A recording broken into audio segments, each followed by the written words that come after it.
Hello दोस्तों, आज हम बात करेंगे कि ग्रे घोड़े कितने और कैसे रंग बदलते हैं। ये है घोड़ी करम।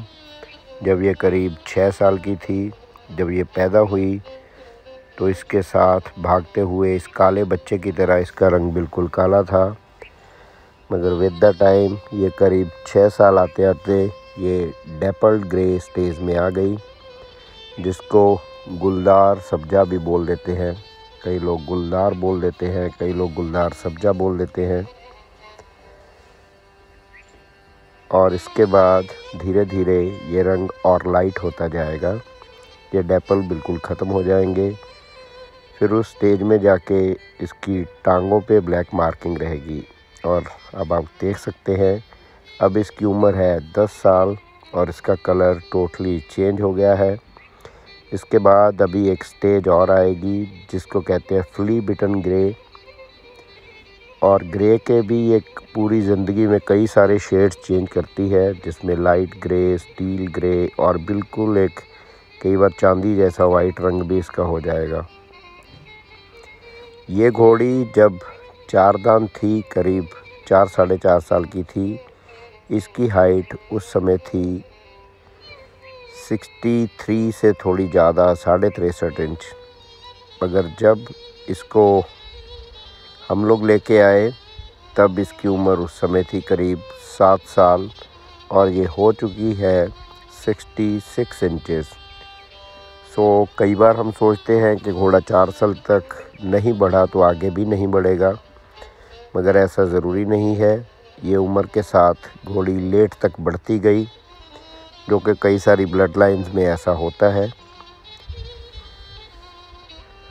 और करम, जिसका शायर है करामाती। कुछ लोग ये भी अंदाज़ा लगाते हैं घोड़े की कैनन बोन, या जिसको नली बोलते हैं, उसको टांगों का जो निचले वाली बड़ी बोन है उसको वहाँ से नाप के भी अंदाज़ा लगा लेते हैं कि घोड़ी कितनी हाइट करेगी।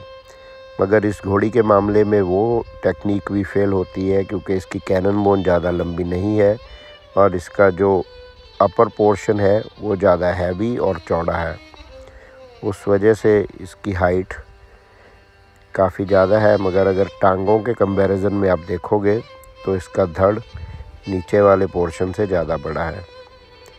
सो इस घोड़ी ने दोनों मिथ फेल किए हैं कि 4-5 साल बाद घोड़ा बढ़ता नहीं है, और दूसरा ये कैनन बोन वाला। तो इस घोड़ी पे ये दोनों बातें लागू नहीं होती हैं। इस घोड़ी ने अभी तक 2 ही बच्चे दिए हैं, एक घोड़ा और एक घोड़ी। इसका बड़ा बच्चा इस समय एक बहुत बड़े स्टैलियन के रूप में बाबा अजीत सिंह जी के पास है, जिसका नाम है शनि। फिर इसने एक बछेरी दी और अभी ये करीब 2-2.5 साल से खाली चल रही है, प्रेग्नेंट नहीं हुई है हमारी सारी एफ़र्ट्स के बावजूद। बाकी ये भी एक बात है कि अगर ऐसी घोड़ी हर साल बच्चा देती रहेगी और बड़े बड़े घोड़े पैदा करती रहेगी तो बड़े घोड़ों की वैल्यू भी शायद वो नहीं होगी जो होती है, क्योंकि ये रेयर है। अगर ऐसी घोड़ियाँ खूब सारे बच्चे देती रहेंगी तो वो रेयर नहीं रहेंगे और बड़े घोड़ों की वैल्यू भी उतनी नहीं रहेगी।